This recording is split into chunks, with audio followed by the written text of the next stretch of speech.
کیا ہے کہ نامزدگی یزید کے سلسلے میں تاریخ نے امیر معاویہ پر چھینٹے ڈالے ہیں، واضح فرمائیے۔ ایسا معلوم ہوتا ہے کہ اس وقت یہ مسئلہ درپیش ہے کہ یزید کے لیے اس کو نامزد کر دیا گیا ہے، ہمارے سامنے مسئلہ یہ درپیش ہے کہ اس کو مانے یا نہ مانے، تو اس وجہ سے اب اس مسئلے کا حل ضروری ہے۔ تمام جو اہم مسائل آپ کی زندگی سے متعلق ہیں ان سب سے آپ فارغ ہو چکے ہیں کہ بیٹھے ہوئے اب رات دن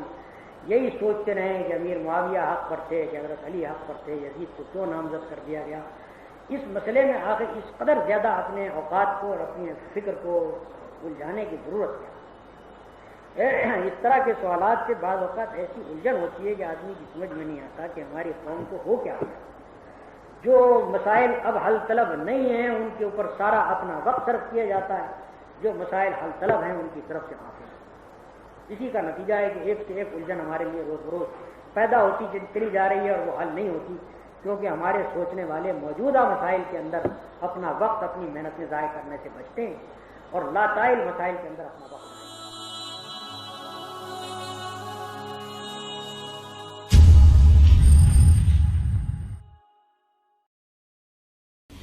بہرحال اب اس آیت میں آگے بڑھیے، ان تتوبا الی اللہ فقد صغت قلوبکما، بلکہ میرا یہ خیال ہے کہ آج ہمیں درس تو یہی ختم کرنا ہوگا۔ البتہ میں ایک بات تھوڑے سے وقت میں اور آپ سے عرض کر دوں، اس معاملے میں مجھے مولانا مودودی صاحب سے شدید شکایت ہے اور شدید رنج ہے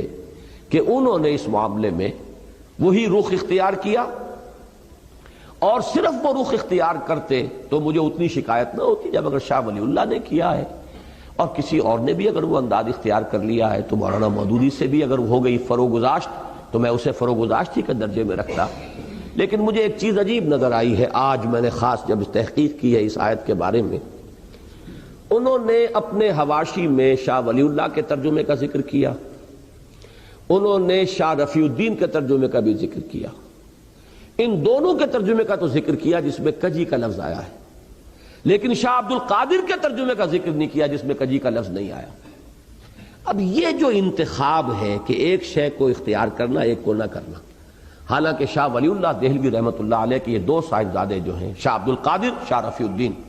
دونوں چوٹی کے مترجم ہیں اور وہی سب سے زیادہ مستند مترجم مانے گئے ہیں۔ شاہ عبد القادر کا ترجمہ جو ہے اس کو مانا گیا ہے کہ وہ بامحاورہ ہے، شاہ رفیع الدین کا لفظی ترجمہ ہے، لیکن یہ ہے کہ مستند ترین ترجمے وہی۔ تو اگر شاہ ولی اللہ کا بھی ان کی نگاہ میں آیا اور شاہ رفیع الدین کا بھی آیا تو شاہ عبد القادر کا کیوں نہیں آیا، جنہوں نے اس سے ہٹ کر ترجمہ جو ہے اختیار کیا؟ یہ پک اینڈ چوز جو ہے یہ در حقیقت دلالت کرتا ہے کہ وہ اصل میں زیر اثر ہیں کسی غلط تصور اور غلط فکر کے۔ اور اسی میں مجھے یاد آیا ہے کہ حضرت عثمان کے بارے میں رضی اللہ تعالی عنہ خلافت و ملوکیت نامی کتاب میں بالکل اسی کی ایک مثال موجود ہے۔ تاریخ کی کتابوں میں ایک واقعہ یوں درج تھا اور ہے اب بھی کہ ایک جنگ سے مال غنیمت آیا، 5 لاکھ درہم کا مال غنیمت۔ حضرت عثمان نے وہ سارا کا سارا اپنے سالے مروان ابن حکم کو بخش دیا، بس یہ واقعہ آگے ہبہ کر دی۔ اب صرف اس واقعے کو درج کرنے کا مطلب کیا ہے؟ حضرت عثمان نے خیانت کی، وہ مال غنیمت ان کی جاگیر تو نہیں تھا، وہ تو مال جو ہے مسلمانوں کا ہے، 1/5 حصہ اس کا بیت المال میں جائے گا، 4/5 حصہ جو ہے وہ غنیمت کا تقسیم ہوگا مجاہدین میں، یا اگر 1/5 حصہ ہی وہ آیا تھا، 4/5 حصہ وہاں تقسیم ہو چکا تھا، یہ 1/5 تھا تو یہ بیت المال کی ملکیت تھا، حضرت عثمان کی ذاتی ملکیت تو نہیں تھا۔ 5 لاکھ اگر 1/5 تھا تو گویا کہ 25 لاکھ کی تھی وہ، جس میں سے 20 لاکھ وہاں تقسیم ہو چکا، 5 لاکھ آیا تو یہ بیت المال کی ملکیت ہے۔ یہ اپنے کسی رشتہ دار کو، اور رشتہ داروں میں بھی جو سالہ ہو، سالار جنگ جو ویسے بھی ایک بدنام رشتہ ہے دنیا میں، آج بھی اس کے ساتھ جو ہے طرح طرح کی نسبتیں ہیں، اس کو بخش دیا تو معلوم ہوا کہ وہ تو گویا کہ اس روایت ہی کو سامنے رکھا جائے تو وہ تو ایک عام انسان کی سطح پر آ گئے، عام دنیا دار انسان ہے۔ کون؟ ذو النورین خلیفہ ثالث، چوٹی کے صحابہ میں سے۔ اب یہ واقعہ انہوں نے دلیل یہ دے دی کہ صاحب یہ تو کتابوں میں نے کوئی اپنے گھر سے تو نہیں گھڑا ہے، یہ تو تاریخ کی کتابوں میں واقعہ ہے۔ لیکن اگر یہ بات بھی سامنے ہو کہ انہی تاریخ کی کتابوں میں اس واقعے کی روایت یہ بھی موجود ہے تفصیل سے، تفصیل کیا ہے اس واقعے کی کہ جب وہ مال غنیمت آیا وہ مال غنیمت ہوتا تھا اجناس کی صورت میں، چیزوں کی صورت میں، وہ کوئی نقد تو نہیں ہوتا تھا۔ حضرت عثمان نے مجلس شورا سے اجازت لے کر وہ سارا مال 5 لاکھ میں خرید لیا، 5 لاکھ بیت المال میں داخل کر دیے، اپنی ذاتی جیب سے اس مال کو خرید لیا، وہ بھی اجازت سے، اصحاب شورا کی اجازت سے،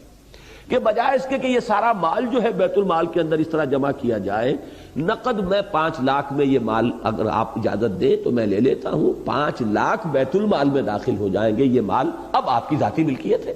اب آپ جسے چاہیں ہبہ کریں، کسی کو دے دیں، کسی کو کوئی اعتراض نہیں۔ یہ تفصیل بھی اگر موجود ہو تاریخ کی کتاب میں، پھر ایک شخص اس واقعے کو جو ہے مجمل بیان کرتا ہے تو معلوم ہوتا ہے کہ یہاں کوئی نہ کوئی نقطہ نظر کی کجی ہے، کوئی ٹیڑھ ہے، کوئی اپنی سوچ کے اندر جو ہے وہ غلطی جو ہے وہ پیدا ہو چکی ہے۔ تو یہ ہے اصل میں وہ بات جس کی مجھے ایک اور جو ثبوت ہے وہ آج ملا ہے کہ اس میں ترجمے جو اس ترجمے کی تائید کرنے والے ہیں کہ دل کج ہو گئے تمہارے، توبہ کرو اللہ کی جناب میں، تمہارے دل ٹیڑے ہو گئے، راہ حق سے ہٹ گئے، تو وہ ترجمے تو انہوں نے بیان کر دیے، شاہ ولی اللہ کا بھی اور شاہ رفیع الدین کا بھی، لیکن شاہ عبد القادر کا ترجمہ بیان نہیں کر رہے۔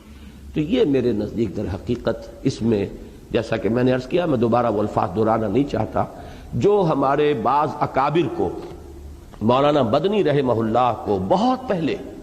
یہ شک ہو گیا تھا اور انہوں نے اس کا اظہار کیا تھا کہ ان کے مزاج کے اندر صحابہ کرام سے اور بزرگوں سے اور اسلاف سے جو ہے ایک گستاخی کا رجحان پایا جاتا ہے۔ اس وقت تک یہ چیزیں اس طرح کی واضح طور پہ سامنے نہیں آئی تھی، لیکن ہوتے اہل اللہ کے جو کسی چیز کو بھانپ لیتے ہیں، کسی چیز کا اندازہ انہیں کسی کے انداز سے ہو جاتا ہے۔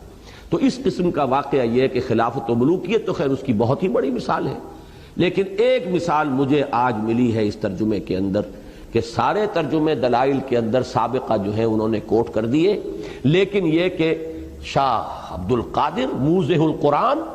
یوں سمجھیے کہ اردو زبان کی پہلی تفسیر، پہلے تفسیری حواشی شاہ عبد القادر رحمہ اللہ، ان کا ترجمہ جو ہے وہاں پر نقل نہیں کیا ہے۔ یہ اومیشن نہیں ہو سکتی، یہ اتفاقیہ نہیں ہو سکتا، اس کے اندر ان کا اپنا ایک چوائس ہے، پک اینڈ چوز والا معاملہ ہے، اور وہی چیز ہے جو میرے نزدیک یہاں نہایت تکلیف دہ ہے۔